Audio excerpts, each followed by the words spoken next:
자, 2026년 간호직 공무원 시험을 준비하시는 여러분들께 간호관리 강의를 맡은 안진아라고 하고요. 오늘 수업 시작하기 전에 오리엔테이션 간단하게 진행을 하도록 하면은 우선 제 소개 간단하게만 드리면은 저는 이제 간호사고 임상 경력도 좀 가지고 있고 그리고 간호사로서 학사 학위를 가지고 보건학 석사를 진행을 했어요. 그래서 간호학과 보건학 쪽으로 이제 학위를 가지고 있고 간호대학에서 외래 교수 또는 겸임 교수 역할을 또 하고 대방고시학원에서 보건직 공무원 그리고 간호직 공무원을 대상으로 강의를 하고 있습니다. 자, 우리 간호직 공무원을 준비를 하셨던 분들도 있을 거고 처음 준비를 하시는 분들도 있을 거예요. 그래서 간단하게 우리 간호직 공무원에 대한 거 얘기를 좀 해보고 가면은 우선 간호직이니까 간호사로서 공무원을 채용을 하는 거죠. 그래서 간호사로서 행정적인 업무보다는 이제 간호사로서의 역할인데 지역사회 안에서 보건소나 보건의료원에서 지역 주민들을 대상으로 내가 간호사로서 공직 생활을 하게 된다라고 생각하시면 되겠고 당연히 시도별로 그래서 서울시, 뭐 경기도, 강원도, 충청도 각각의 시도별로 채용을 하게 됩니다. 시험은 보통 6월 정도에 시험을 봐요. 그래서 올해도 6월 21일에 시험이 있었고 매년 6월 정도에 시험이 있고요. 선발 인원은 그때그때 달라요. 많이 뽑을 때도 있고 적게 뽑을 때도 있고 지난 시간으로 좀 보면은 코로나 막 한참 터지던 시기에는 간호직, 보건직, 의료기술직 공무원이 되게 많이 필요했어요. 그래서 그때 채용 인원이 굉장히 많이 늘어났다가 22년, 23년 넘어오면서 채용 인원을 너무 채용을 많이 했으니까 좀 줄어들었다가 다시 또 채용 인원이 약간 증가하는 추세로 좀 볼 수가 있을 것 같습니다. 그래서 이제 그렇게 보시면 되고 응시 자격이야 뭐 당연히 간호사여야 볼 수 있는 거 간호사 면허증이 있어야 되고요. 자, 거주지 요건 있는 거 다 아시죠? 서울시 같은 거는 서울시 같은 경우는 거주지 요건이 없고 다른 지역 같은 경우는 뭐 그 지역에 내가 지금 거주하고 있거나 주민등록상 또는 과거에 3년 정도 거주한 기록이 있거나 하면 응시가 가능해요. 그래서 자기 이제 시험 보는 지역에 그런 응시 이제 모집 공고 나오면은 그런 데서 확인을 좀 해보시면 될 것 같고요. 시험은 필기시험, 면접시험 있는 거 아시죠? 그래서 필기시험으로 여러분들이 준비하는 게 이제 전공 과목, 지역사회 간호학, 그다음에 간호관리 이렇게 두 가지 과목을 전공 과목으로 할 거고 국어, 영어, 한국사는 공통 과목이죠. 그래서 대부분의 공무원들이 보는 시험에서 그러니까 공개 경쟁이라고 하거든요. 그래서 경력 경쟁이 아니라 공개 경쟁의 경우에는 대부분 국어, 영어, 한국사고 똑같은 문제 만들어서 똑같이 시험 보는 거고 전공 과목만 달라진다라고 생각하시면 돼요. 그래서 이 두 과목 중에서 저는 간호관리를 강의를 할 거고요. 객관식 사지선다형 문제입니다. 주관식 같은 거 없고 20문제씩 나와요. 20문제씩 출제가 되고 시험 시간이 원래는 100분이었거든요. 근데 110분으로 좀 늘어났어요. 그래서 원래는 기존에는 한 문제당 1분이었는데 그거보다 시간이 조금 늘어났다. 그게 국어랑 영어의 문제 유형이 조금 바뀌면서 이렇게 시간이 늘어난 부분은 있고 이게 2026년 시험은 이렇게 진행이 되고 여러분들 혹시 뉴스에서 보신 적 있을지 모르겠는데 한국사 시험이 없어집니다. 한국사 시험이 없어지는 것은 2027년 시험부터 없어져요. 그래서 한국사 능력 검정 시험으로 대체가 되기 때문에 지금 여러분들 이 수업을 들으시는 분들은 우선은 2026년 시험을 준비하고 계시죠. 그러니까 한국사까지 같이 시험을 보게 될 거고요. 자, 그럼 제가 간호관리를 수업을 한다라고 했는데 여러분들이 사실 다 간호사고 간호학과를 졸업을 했기 때문에 우리는 간호관리 수업을 학교 다닐 때 다 배웠어요. 그쵸? 그래서 간호관리 수업 어땠어요? 뭐 기억나? 아직 학생이니까 간호관리 한 지 얼마 안 됐잖아. 뭐 배웠던 것 같아요? 괜찮아? 뭐 생각나는 거 한번? 생각이 안 나? 얼마 안 됐는데 우리 간호관리 때 뭐 배운 것 같아요? 뭐가 별로 딱히 우리 성인 간호, 뭐 아동 간호, 모성 간호하면 우리가 임상적이기 때문에 탁탁탁탁 기억이 나는데 여러분들이 기억 안 나는 게 두 가지예요. 지역사회랑 간호관리예요. 지역사회는 뭐 배웠던 것 같아요? 뭐가 되게 많았던 것 같은데 꼭 집어서 얘기가 어렵죠. 이제 지역사회랑 간호관리가 약간 임상에서 조금 우리가 벗어나 있는 느낌이 들어요. 그러다 보니까 여러분들이 학교 다닐 때 분명히 했는데 기억이 잘 안 나. 그리고 조금 어려웠고 그다음에 우리가 되게 중요하게 봐야 될 과목처럼 안 느껴져요. 근데 여러분들은 이제 간호직 공무원을 할 거잖아. 공직자가 될 거란 말이에요. 그리고 지역사회 주민들을 대상으로 보건사업이나 이런 것들을 할 거란 말이에요. 그러다 보니까 지역사회 간호학, 그다음에 간호관리학이 중요해요. 그래서 그중에서 지역사회 간호 같은 경우는 정말 지역사회 주민들을 대상으로 하는 간호 활동들, 필요한 지식들이다라고 생각하시면 되겠고 간호관리는 행정적인 거다라고 생각하시면 돼요. 여러분들이 간호관리가 왜 생각이 안 나냐면은 행정학이거든. 우리는 행정학이라는 건 배워본 적도 없잖아. 행정학이 뭐야? 남의 나라에게 행정직 공무원들이 하는 공부 그거거든요. 근데 간호관리는 이 행정을 간호에다가 접목을 시킨 거예요. 그래서 되게 어려워. 우리가 느끼기에 새로운 무슨 학자들, 행정학자들 여러 가지 뭐 막스 베버라든가 테일러라든가 이런 사람들이 막 나, 메이오라든가 뭐 이런 사람들이 막 나요. 이런 사람들이 무슨 막 이론들을 얘기를 했어. 동기부여 이론이고 리더십 이론이고 뭐 이론이 되게 많아. 뭐 이렇게 이론이 많아. 근데 우리는 간호학 이론밖에 모른단 말이야. 그러다 보니까 되게 생소하거든요. 근데 간호관리는 그러면 왜 그냥 이 간호라는 분야를 잘 업무를 효율적으로 하기 위해서 조직을 어떻게 관리 운영해야 될까 이런 것들이 접목된 학문이다라고 생각하시면 돼요. 다시 말하면 간호를 체계적으로 관리하기 위한 학문이다. 그래서 결론적으로는 행정학이랑 간호 분야를 합쳐놓은 거다. 그래서 우리가 간호사 간호 조직을 어떻게 하면 잘 관리하고 운영할 수 있을까라는 학문이다 라고 생각하시면 돼요. 그래서 간호관리를 처음 공부를 하면은 우리가 어려워. 너무 생소한 용어들 나오고 이론들 나오고 모형들 나오고 그게 너무 많아. 그러니까 되게 어렵거든요. 아마 여러분들이 처음에 공부할 때는 지역사회는 그래도 맨날 들어보던 얘기고 알던 얘기고 익숙한 용어들이고 그래서 공부하기 괜찮은데 관리는 용어 자체가 너무 어렵고 그러니까 생소해요. 기억이 안 나요. 이럴 거예요. 근데 대신 공부가 끝날 무렵이 되면 어떻게 달라지냐면 간호관리는 좀 쉬운데? 지역사회는 할 게 너무 많네? 약간 이런 식으로 바뀔 거예요. 그래서 어차피 딱 한정된 내용 안에서 출제되는 문제가 거의 뻔해요. 그렇기 때문에 이걸 조금 반복하면 오히려 여러분들한테 효자 과목이 될 수 있다. 그래서 100점을 맞을 수 있는 과목이다라고 생각하시면 돼요. 자, 그러면 이거는 이제 우리가 공부 방법에 대해서 우리 항상 어떻게 하면 공부를 조금 더 이제 잘할 수 있을까를 늘 고민을 하잖아. 그래서 되게 많은 학생들이 저한테 막 질문을 하거든요. 뭐라고 물어보냐면은 제가 지금 이런 상태인데 모의고사를 봤는데 몇 점이 나오는데 지금 기본 이론 수업을 듣는 게 좋을까요? 문제풀이 수업을 듣는 게 좋을까요? 제가 지금 시간이 없는데 문제풀이는 안 보고 모의고사만 봐도 될까요? 아니면 모의고사는 건너뛰고 그냥 요약만 봐도 될까요? 막 이렇게 물어본단 말이에요. 왜 이렇게 물어볼까? 학생들이. 여러분들도 그런 거 궁금하지 않아요? 내가 지금 이 커리큘럼을 다 공부를 해야 될지 기본 이론만 딱 하고 해야 될지 아니면 어떤 사람은 혼자 독학으로 합격했다던데 어떤 사람은 문제만 보고 합격했다는데 나도 그렇게 해도 되지 않을까? 막 이런 고민들 하지 않으셨어요? 안 했나? 그래서 이게 뭐냐면은 쉽게 하고 싶은 거야. 사실은. 공부 쉽게 하고 싶은 거죠. 쉽게 공부하고 합격하고 싶은 거죠. 그게 우리 모두의 공통된 마음이에요. 근데 그게 되는 사람들도 있긴 있어. 가끔 보면은 기출문제만 보고 전 합격했어요. 그래서 그래? 그럼 나도 해볼까? 그래서 나도 기출문제만 문제집 사서 막 풀어봤어. 근데 나는 안 돼. 뭐지? 이런 것들이 있거든요. 우선 기본적으로 우리가 구분해야 될 게 뭐냐면은 사람이 다 달라. 공부하는 스타일도 다 달라. 그래서 누가 어떤 공부법이 좋더라, 어떤 공부법이 합격 비법이다라고 얘기를 해줬을 때 그 사람은 그게 되지만 나는 안 되는 경우가 되게 많아요. 그럼 진짜 중요한 건 뭐냐면은 내가 어떤 식으로 공부를 해야 되는 사람인지를 알아야 돼요. 그게 제일 중요해요. 그걸 알려면 뭘 하면 되냐면 여러분들의 과거를 돌이켜봐. 고등학교 때, 중학교 때, 대학교 때 쭉 이제 시험을 봐봤잖아요. 그러면 내가 항상 뭐 성적이 그닥 좋지 않았다 하더라도 유독 잘 본 시험이 한두 번은 있단 말이야? 있어요, 없어요? 나 그때 시험 되게 잘 봤는데, 그때 학점 좀 높았는데, 그때 나 장학금 받았는데, 그럴 때 있잖아요. 내가 그럴 때 어떻게 했는지를 한번 돌이켜보시면 좋아요. 그때 내가 어떤 식으로 공부했지? 요거를 해보시면 되게 좋아요. 왜냐하면 어떤 사람들은 전체 이론을 나는 문장 하나 완벽하게 이해될 때까지 못 넘어가. 이게 성격이야.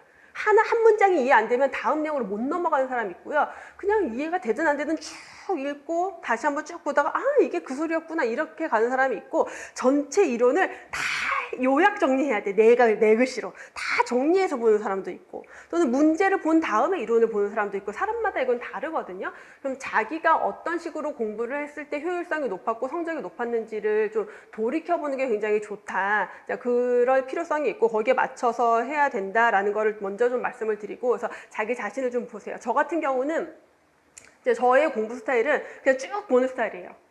그냥 이런 거 보면서 쭉 보고 한 번 더 보면서 조금 이제 이해를 조금 하고 이해하고 남은 거 암기하는, 찌끄레기 암기하는 이런 식이고 전체 내용이 그냥 쭉 훑는 스타일이거든요. 그러다 보니까 제가 강의하는 스타일도 약간 그런 스타일이긴 해요. 전체 내용을 쭉 보고 반복하고 반복해서 이해가 되고 나면 마지막에 남는 것들 암기, 이렇게 가는 스타일로 제가 강의를 해요. 근데 저는 이게 공부의 약간 기본이다라고 생각을 해요.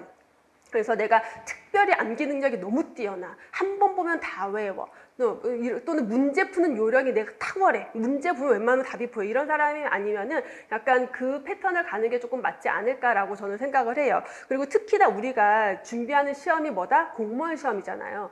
이게 만약에 자격증 시험이다, 면허 시험이다, 이러면 이렇게 공부할 필요, 이렇게까지 할 필요가 없을 거예요. 왜냐하면 합격선만 넘으면 돼요. 커트라인만 넘기면 돼. 그럼 100점을 맞을 필요는 없는 거거든요. 근데 공무원 시험은 어때요? 특히나 우리처럼 소수직렬이잖아. 내가 응시하는 지역이 뭐 수원이나 이런 데서 막 10명씩 뽑고 서울시처럼 뭐 50명 뽑고 이럴 수도 있지만 내가 보는 지역에 1명, 2명 뽑을 수도 있거든요. 그런 경쟁자들 중에서 나는 무조건 1등을 해야 되는 거야.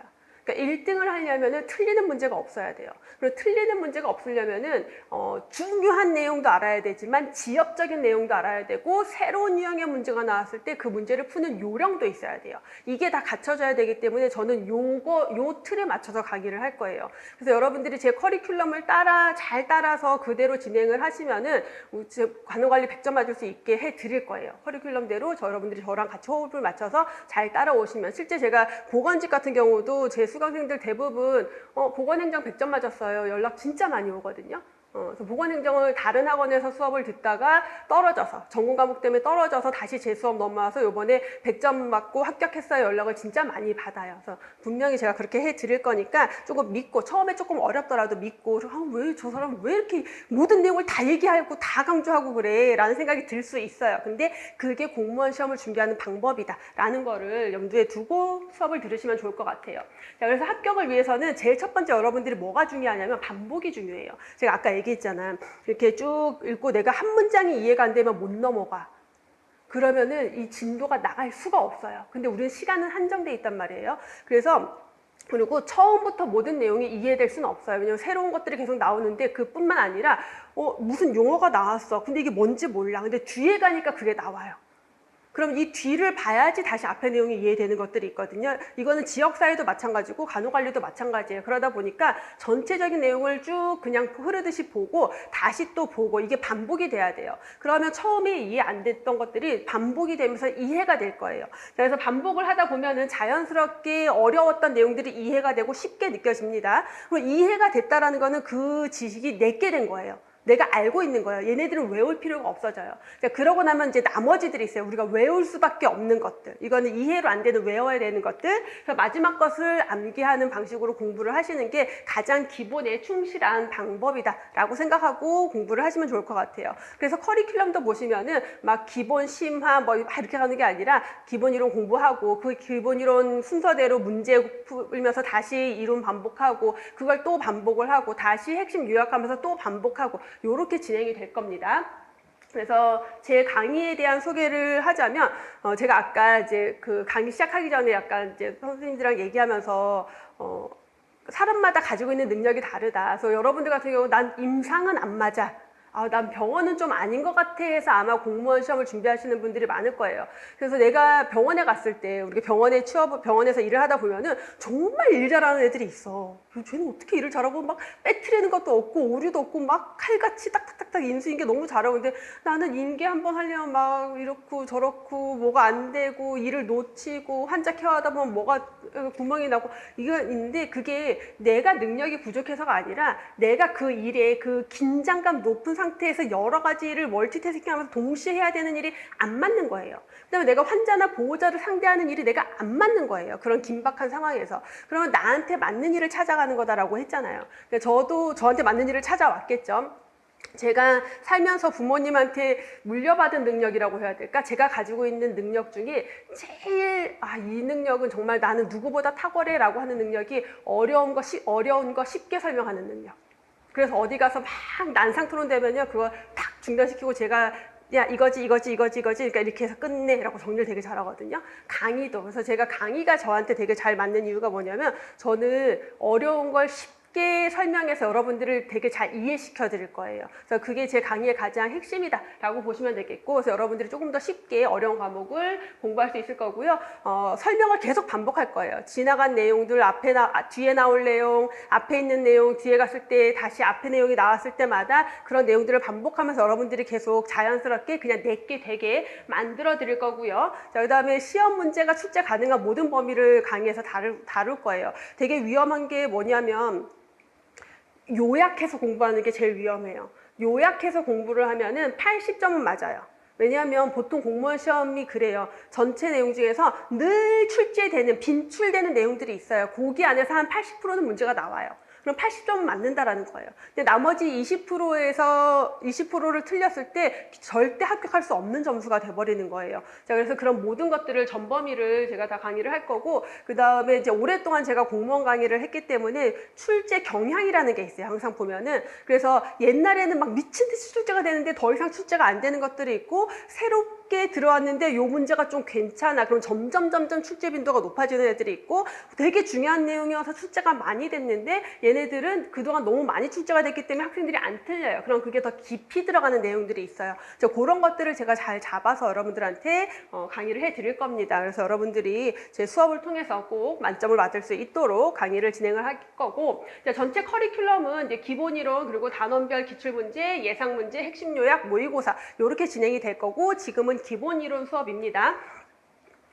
그래서 하나씩 보면은 기본 이론이 이제 12주 정도 잡고 있긴 한데 그거보다 조금 짧을 수는 있습니다. 그래서 8월부터 10월까지 진행이 될 거고요. 그래서 기본 이론에서는 저희가 기본서를 가지고 저희 교재를 가지고 완벽하게 다 기본서에 있는 내용들을 다 훑는다, 다 한 번은 본다라는 개념으로 접하게 될 거고, 자, 그다음에 단원별 기출 문제를 볼 건데, 단원별 기출 문제는 이제 제가 제작하는 기출 문제집의 특징은 기본서 이론 순서에 맞춰서 문제가 들어가요. 문제 배치가. 자, 그렇게 하면 공부를 하게 되면 어떤 효과가 있냐면 기본서를 풀면서 이론을 다시 점검하게 되는 거고요. 기출 문제를 풀면서 이 이론이 내가 되게 막연했는데, 이 내용이 막연했는데 문제가 이렇게 나오는구나. 그러면 이거를 이런 식으로 공부하면은 문제를 풀 수 있겠구나라는 방법론적인 게 이제 습득이 될 겁니다. 자, 그렇게 해서 이론 정리와 문제풀이를 같이 하고 다시 한번 단원별로 이제 예상 문제를 통해서 내가 제대로 이해를 하고 암기가 되어 있는지 그것들을 확인하면서 다시 이론을 정리를 할 거고요.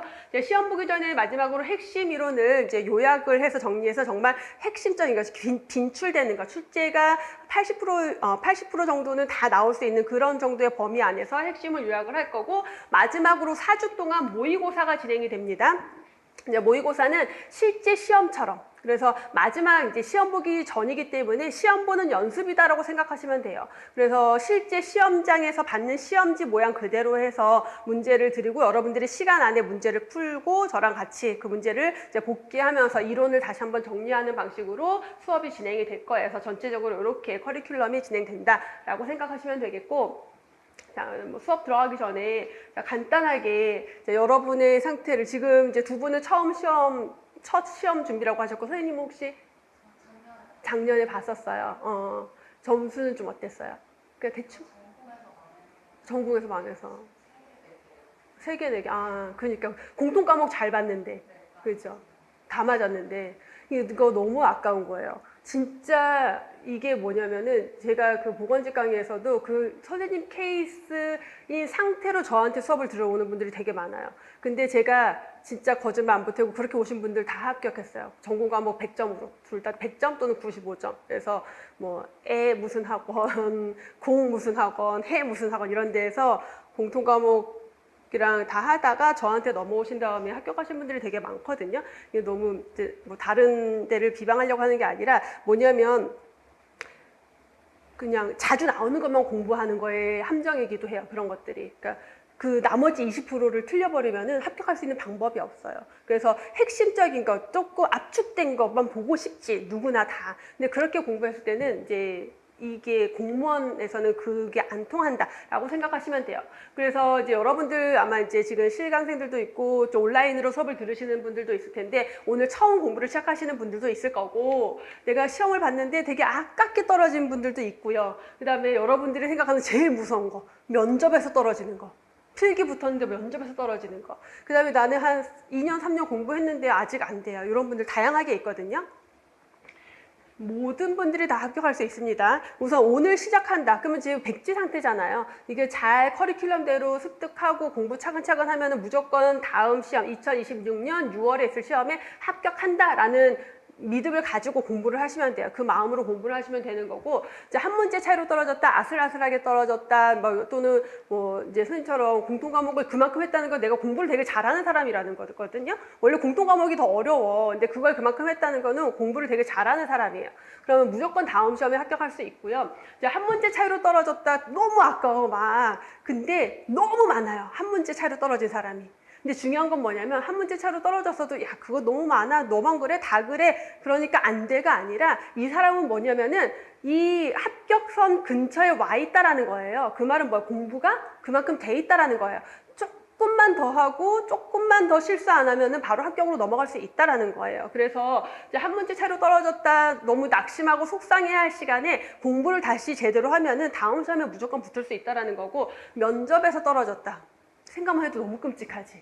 근데 너무 많아요. 왜? 거의 보통 2배수나 1.5배수로 뽑거든요. 그러니까 필기, 그러니까 예를 들어서 뭐 3명, 5명 요번에 어디가 연락이 왔지? 6명을 경기도인데, 보건직인데, 6명을 뽑는데 10명이 필기 합격했대요.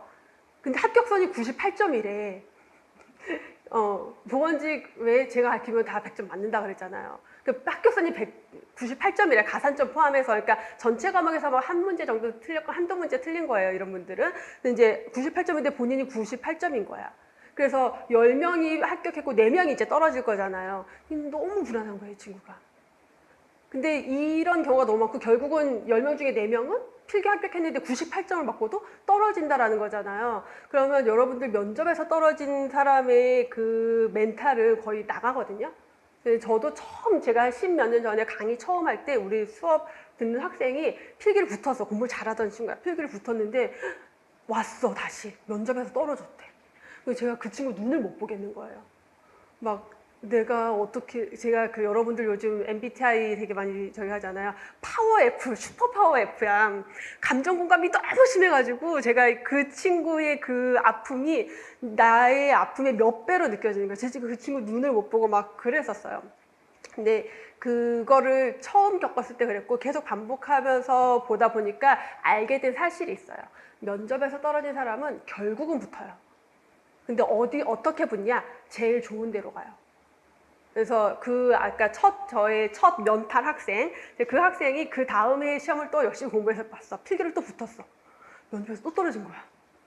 그래서 내가 이거 어떡하지? 근데 이 친구가 3년째 수업을 또 왔어요. 제 수업을 또 오고 또 떨어졌어. 면접에서 필기를 붙고 밑을 누르신 거지. 근데 그 뒤로 얘가 안 오는 거야. 너무 궁금한 거야. 이 친구가 어떻게 됐나, 시험을 다시 봤나. 근데 한 2년 정도 지난 다음에 저희 대방고시학원에서 합격자의 밤 행사를 했거든요. 그 친구가 왔어요. 그래서 그 뒤로 이렇게 3년을 제 수업을 듣고 그 다음에 또 시험을 봐서 붙어서 갔는데 결론은 어떻게 됐냐면, 이 친구가 어떤 친구였냐면 약간 조금 멘탈도 약하고 걱정도 많고 이런 친구여서, 요즘은 여러분들이 단톡방 같은 데서 정보 공유를 하지만 그때는 단톡방 아니고 카페에서 정보 공유하고 그랬거든요. 그래서 자기들끼리 막 점수를 서로 공유를 하고 저 지금 몇 점인데 나머지 그 지역 합격한 사람들이 몇 점이래요. 저 또 떨어질 것 같아. 이걸 걱정하던 친구인 거예요. 나중에 얘가 3번 정도 면접을 떨어지고 나니까 이제 될 대로 대라가 된 거야. 근데 필기는 계속 붙으니까 또 본 거죠. 근데 이번에는 시험 응시를, 그 전에는 막 경쟁률, 작년 경쟁률, 그 작년 경쟁률, 합격선 이거 다 해가지고 막 응시를 하다가 나중에는 그냥 집에서 제일 가까운데, 그래서 파주시였어요. 그 친구가 거주지가. 그래서 파주로 했는데 파주에 붙어가지고 파주 보건지소로 발령받아가지고 자기 집에서 출퇴근한다고 너무 행복하다고 찾아왔어요. 근데 그 친구가 첫 케이스고 그 뒤로 얼마나 많은 면접에서 떨어진 친구들을 봤겠어요? 결국은 다 붙어요. 그래서 제가 면접에서 떨어지고 오는 친구들한테 항상 얘기해요. 걱정하지 마. 너 더 좋은 데 가려고 그러는 거야. 너 경기도 떨어졌지? 서울 가려고 그러는 거야. 보통은 서울시랑 경기도를 같이 준비하거든요. 근데 경기도에서 떨어졌어. 그러면 괜찮아, 서울에 붙을 거야. 다 붙었어요. 결국은 서울시에. 높은 점수인데 떨어진 친구들이. 올해도 25년 시험에도 그랬어요. 우리 이제 학생들이 같이 공부를 했어. 3명이 되게 친해. 4명, 남학생 하나 있고 여학생 3명인데 엄청 친해. 근데 얘가 공부를 제일 잘했어. 근데 얘만 경기도 떨어진 거예요. 얘네들은 다른 지역에서 붙고 필기를. 그래갖고 얘가 맨날 여기 학원 앞에 서갖고 창밖만 이렇게 보고 있는 거야. 너무 우울해서. 근데 내가 점수가 더 높았거든. 내 응시 지역의 합격선 때문에 떨어진 거야. 그래서 맨날 우울해하고 창밖만 보고 있어. 걱정하지 마. 너 어차피 서울시 붙을 거야. 너 서울시 붙으면 경기도 안 갈 거잖아. 이제 막 그랬었거든요. 근데 그 친구 결국은 서울시 면접까지 합격해가지고 합격 연락 받았거든요. 결국은 이렇게 되어서 혹시 지금 수업을 들으시는 분들 한 문제 차이로 불합격했거나 면접에서 떨어졌다 아무 걱정하지 마시고 다음 시험 응시하세요. 대신 어디로 가냐? 내가 진짜 가고 싶은데 막 경쟁률 막 이런 것들 보지 마. 합격선 이런 거 보지 마요. 어차피 매년 달라집니다. 네 마음 내 마음 다 똑같아. 내가 경쟁률 보고 여기가 약할 것 같아 가면 남들도 경쟁률 보고 여기 약할 것 같아 가는 거고요. 내가 경쟁률 보고 여기가 합격선이 낮아 일로 가면 남들도 글로 가는 거예요. 그런 거 눈치 게임 하지 마시고 원하는 지역으로 응시하세요. 그럼 합격할 거고요. 수험생활 N년 차. 난 저것만은 하지 말아야지라는 마음을 우리 사실 다 갖고 있잖아. 내가 막 3년, 4년 공부할 건 아니잖아요. 그럴 마음으로 공부를 시작하진 않아요. 근데 가끔 3년 이상 공부하시는 분들이 있어요. 이런 분들은 어떻게 되냐? 결국은 붙어요. 결국은 합격하더라고요. 그래서 우리 지방에서 이제 의료 기술직 준비하시던 분인데 한 3년 넘게 4년? 근데 애기 아빠였어. 방사선 쪽이었던 걸 기억하고 애기 아빠였어요. 근데 직장을 생활을 하면서 하다가 그만두고 하다가 3, 4년을 공부하다가 계속 떨어졌는데 한 4년 차쯤 되니까 이제 이 친구가 문제가 보이는 거야, 다. 문제가 다 보이는 거야. 그래가지고 저한테 이제 그거 질문에 이렇게 남겼는데 제가 이번에 경기도 이제 그 지역은 경북인가 지방이에요. 근데 경기도에 연습 삼아 왜냐면 기술직 같은 경우는 시험 날짜가 막 다르거든요. 지역별로. 경기도에 연습 삼아 시험 보러 갈 건데 지금 가면 제가 필기를 붙을 것 같아요, 선생님. 근데 그러면은 다른 경기도 응시생들을 위해서 제가 한두 문제를 틀리고 오는 게 나을까요? 아니면 그냥 보고 제 점수를 검증하는 게 나을까요? 이렇게 질문을 한 거예요. 이 자신감 뭐야? 근데 결국은 그래서 필기 붙어도 어차피 면접 안 가면은 이제 뭐 되니 그래서 결국은 필기를 붙었어요, 이 친구가. 그래서 이렇게 돼. 그 다음에 이제 경부에서 시험 봤어. 붙었습니다. 그리고 또 시험이 있길래 대구를 또 봤어. 또 붙었습니다. 그래갖고 막 이제 합격 잔치를, 자랑을, 우리 그 합격 수기 보면 그 친구 있거든요. 주땡 뭐예요, 이름이. 근데 그렇게 해서 합격을 하더라고요. 그래서 결국은, 누가 합격하느냐 끝까지 하는 사람이 합격하는 거예요. 그래서 여러분들이 어차피 공무원이 되겠다라고 마음을 먹었기 때문에 조금 그런 이제 자기 자신에 대한 믿음을 가지고 공부를 좀 하셨으면 좋겠습니다. 그래서 제가 이제 마지막 정리인데 제가 살면서 인생의 가치관, 제 삶의 약간 모토, 가치관이 뭐냐면 내가 생각하는 대로 내 인생이 간다라고 믿거든요. 그리고 진짜로 그렇게 살았어요. 이렇게 생각했는데 돌아보니까 이렇게 돼 있네? 이게 너무너무 많았어요. 그래서 그걸 되게 많이 학생들한테 강조를 하는데 여러분들이 그 삼신할머니가 아기를 점지해 줄 때 어떻게 점지해 주냐면은 내가 만약에 너무 이제 아들이 셋이야. 또 아기를 가졌어. 또 아들 낳으면 안 되잖아. 너무 불안한 거야. 그래서 아들 낳으면 안 돼요. 아들 낳으면 안 돼요. 아들 낳으면 안 돼요. 그러면은 아들을 점지해 주고요. 딸 낳게 해주세요. 딸 낳게 해주세요. 딸 낳게 해주세요. 그러면은 딸을 점지해 줘요. 뭐에 포인트가 있는 거예요? 주어.